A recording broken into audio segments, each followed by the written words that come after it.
Good evening, everybody. How you doing? You can tell how excited I am. I jumped up as soon as he called my name. Thought I won something. I didn't get the memo tonight, or I would have wore my batik tonight, or I would have worn it. So, Hunter, that's your fault. But I'm honored to be here, and I'm blessed to be with my wife, Carolyn, of 43 years. Thank you, dear, for being and putting up with me to be in politics and traveling around the world.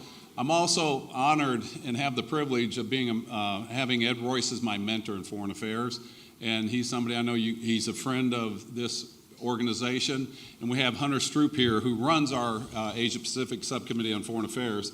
And it is such an honor to be here and address you here tonight.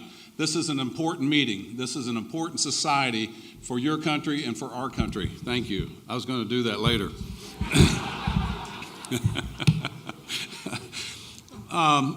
Now I got to start all over. My wife says it's always good to start with a joke, and I said I don't know any good jokes. And she goes, "Tell them you're from Congress and you're here to help you."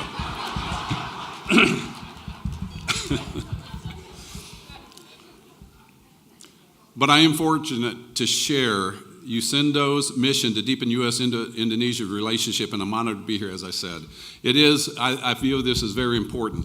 When I was able to take over this committee and be blessed to take over that committee, one of the things that we focused on, and we've met with your ambassador multiple times, seen him in the airport with his batik on, is we wanted to focus on economics, trade, national security, cultural exchanges, between not just our diplomats, but I think it's more important that we get with our young people, going back and forth, because it's the young people that are going to lead this world in the future. And it's the cultural exchanges that we get a broader understanding of who we are and the differences we have and how we work through those. Events like this are important because Indonesia receives far too little attention in Washington, D.C., given its regional and global significance.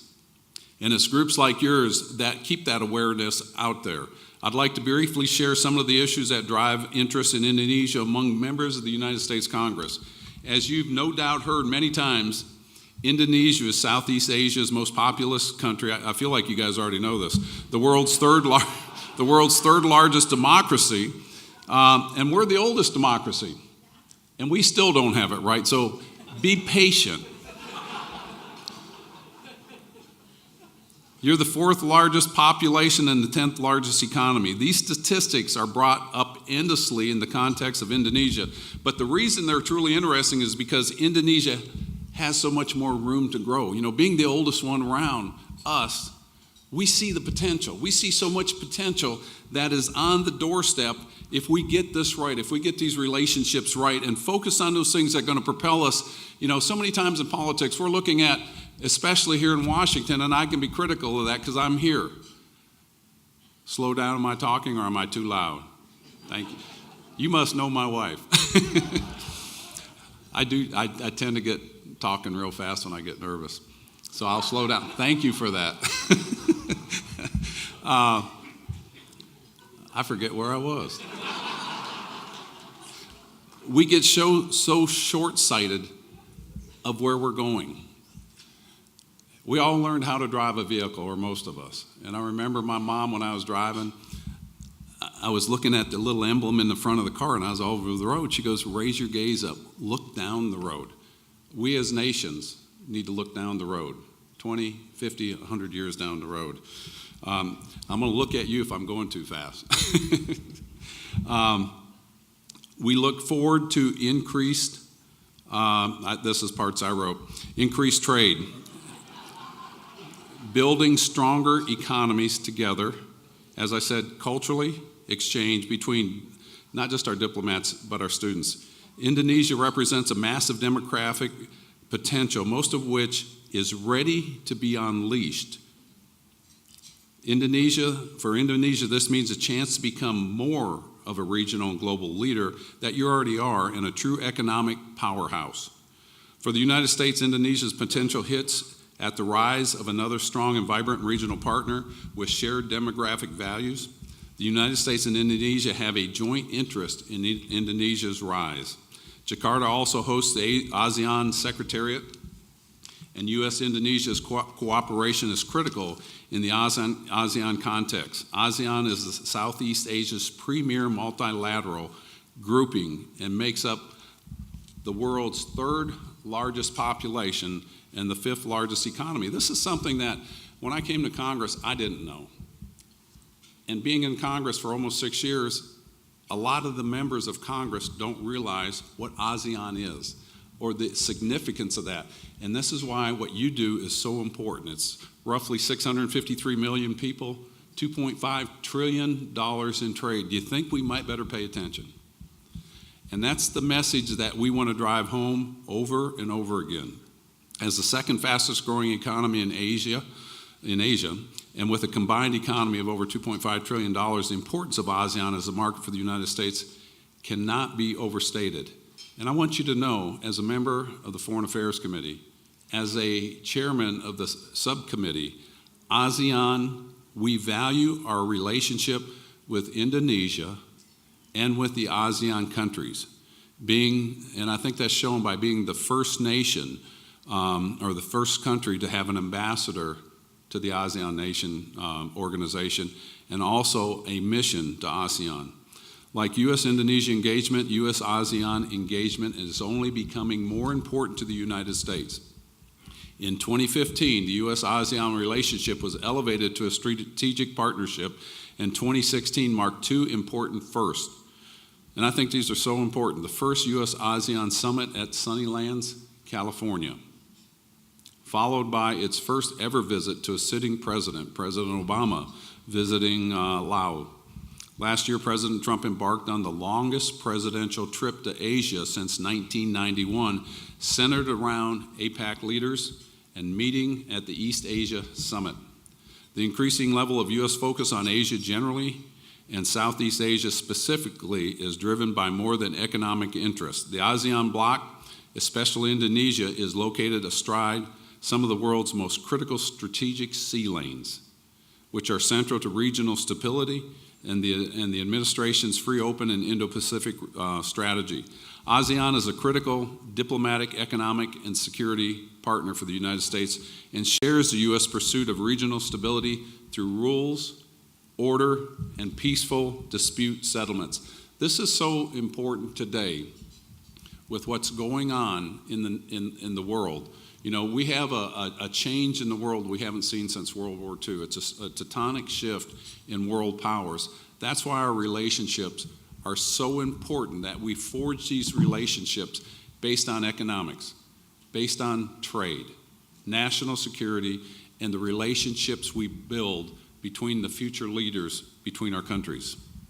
Given the depth of our shared interests and the level of attention that Indonesia and the ASEAN receive in Congress is utterly insufficient. I see it as my goal personally to help educate members on that. And from my post as a subcommittee chairman, I've taken some small steps to remedy this. I've been fortunate to visit Southeast Asia twice in a professional capacity this Congress, and I look forward to doing so much more in the future. I've also have convened subcommittee hearings on U.S.-ASEAN relations and hosted roundtables of ASEAN ambassadors posted to Washington, D.C. on behalf of the Foreign Affairs Committee. Going forward, we look to replicate these events to continue working towards our shared interests in building diplomatic ties. The U.S.-Indonesia relationship is sure to face challenges ahead. We would like to see Indonesia continue down the path of reform in order to make use of its opportunity and to fulfill its incredible demographic and geographic potential. And both the United States and Indonesia are both learning that this divisive identity politics, as we can relate in countries around the world, can create distractions that hinder meaningful work. And that's the importance of the leaders of our countries, is to look beyond the distractions. One thing that is consistent in life is there are going to be distractions. There's going to be a challenge, there's going to be a struggle, and there's going to be a victory. And if we together focus on where we want to go, locking arms in those things that we agree on, and then softening those things we don't agree on and how we can get better at those, there is no limit of what we can accomplish. and I look forward to doing that with you. I can tell you with confidence that these worries that we talk about, I skipped a paragraph, forgive me, because this wouldn't make any sense if I didn't say that. While bilateral cooperation between the United States and Indonesia is sure to face these challenges and others, I want to leave you with a positive note this evening by putting one concern to rest, and I'm referring to the worries that successive U.S. administrations have faced about U.S. disengagement from Asia, either because the United States is distracted, disinterested, or will be driven out by a regional competitor. It will not happen. I can tell you with confidence that these worries are misplaced. The whole of the United States government is aware that Asia is only becoming more central to U.S. interests. The current administration has proven this by products like the Free and Open Indo-Pacific Strategy and by making regional priorities in the Asia-Pacific an overriding priority since day one. If this focus wavers, I'll be there with my colleagues in Congress with a strong, and I want to reiterate, a strong reminder of how important and how valued our relationship is with not just Indonesia, as it is, but also with the ASEAN nations, and how important they are for all of us for world peace. At our subcommittee hearing on ASEAN last year, this was, I thought, was really just something that kind of just drove home how important this was. One witness said, on the diplomatic front in Southeast Asia, 80% of success is showing up. And you guys are showing up here, around the world, and we're going to continue to show up as the United States of America.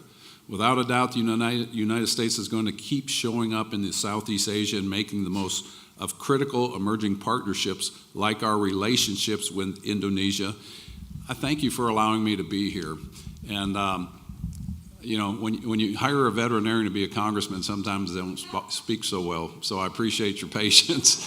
Y'all take care. Thank you.